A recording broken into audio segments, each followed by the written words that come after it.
In this video, I'm gonna talk about the Brew Barons. Everybody blinks with their bottom eyelids. What is this? I thought I was tripping balls. I had to record what I saw, slow it down, zoom, enhance. And I confirm, dear God, I have entered the mind of Spark Brushel. Okay, alright. Every class in K-12 had a kid who overpromised on all of his projects. You give him a 100-word composition and he sets it in his mind to try and write a full novel. You give him a stack of construction paper and he attempts to make the Empire State Building, life-sized. His computer is full of unfinished RPGs written entirely in the StarCraft map editor. He's got a 3.5-inch floppy disk that contains the X-Wing mission editor that he never installed, and his fanfiction.net houses 36 chapter 1s and 0 chapter 2s. That was me. I was that kid.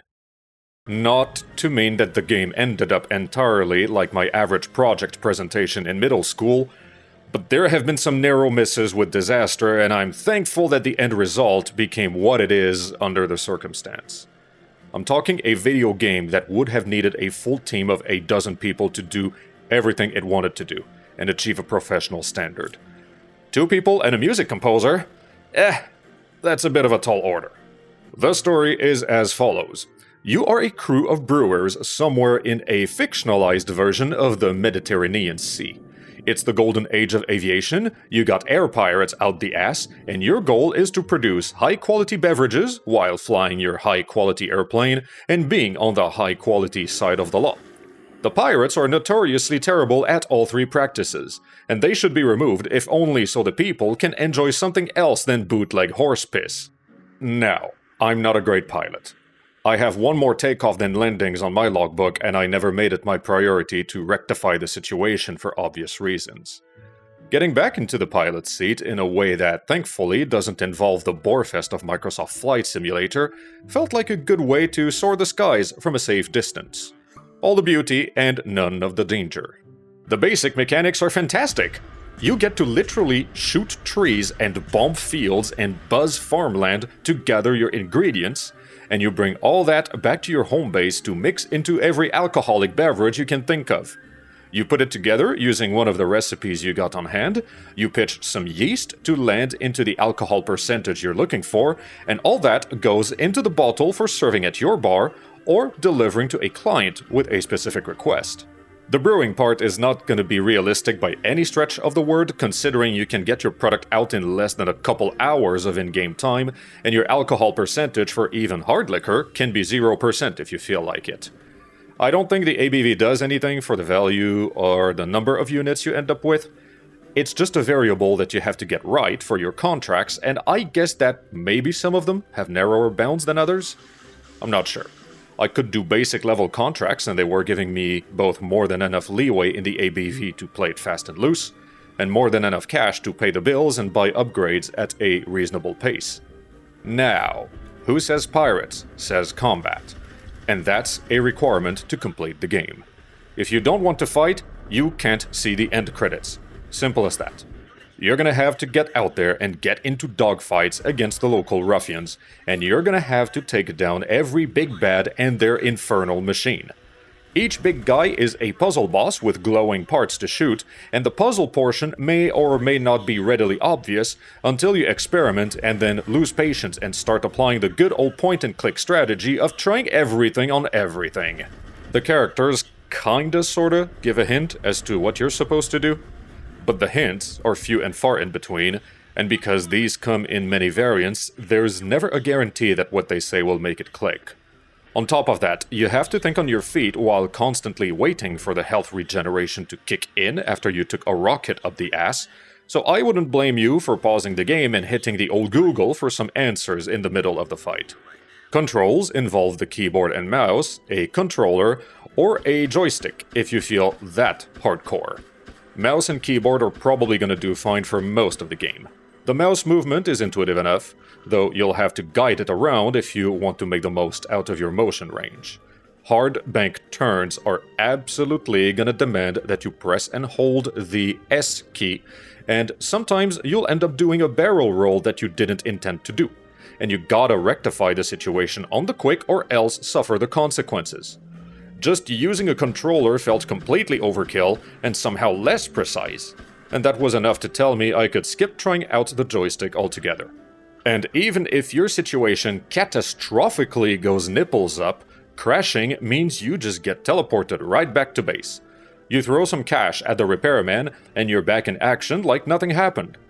But that means any fight you were doing gets reset in the same motion. So it's not like you can bum rush every encounter and figure that you'll win just by virtue of throwing more of your own lives at the guy. Now, the gathering and the brewing part, absolutely fine. The combat part, it's okay. Could use a bit of work, but it's pretty much feature complete and it's exciting in its own right.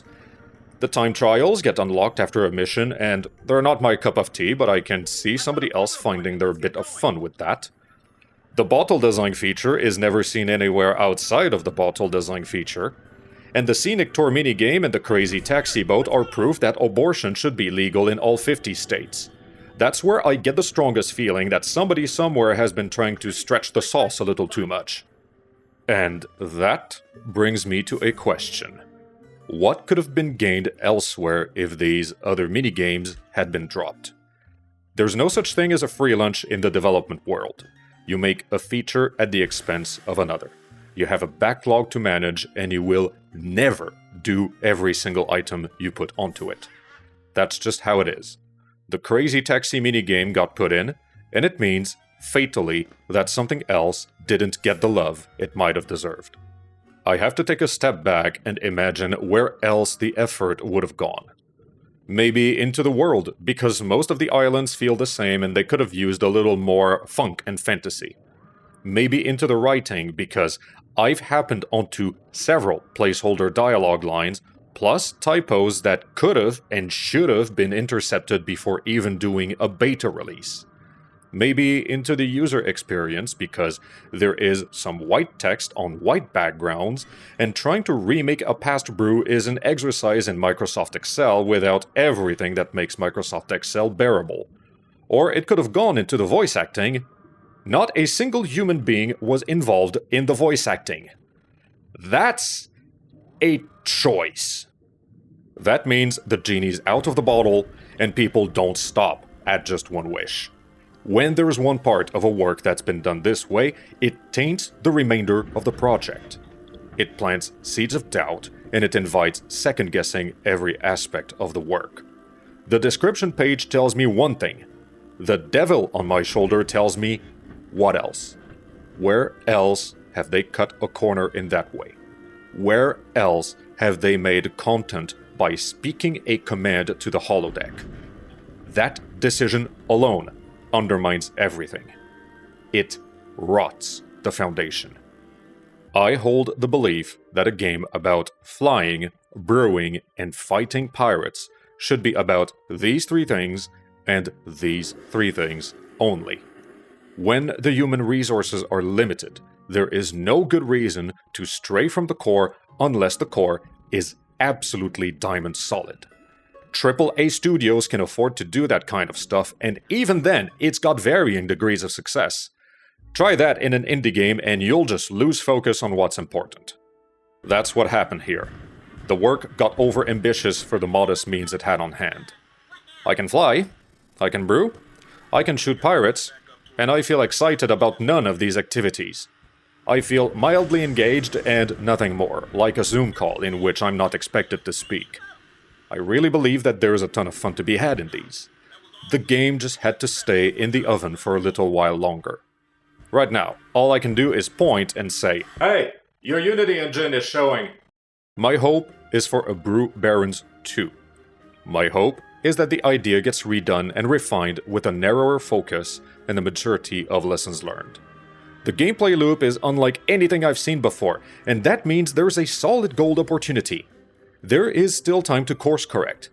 It imperatively has to be done, because if that isn't done, then this is how early it will have peaked, and the misfires are all it will be remembered for.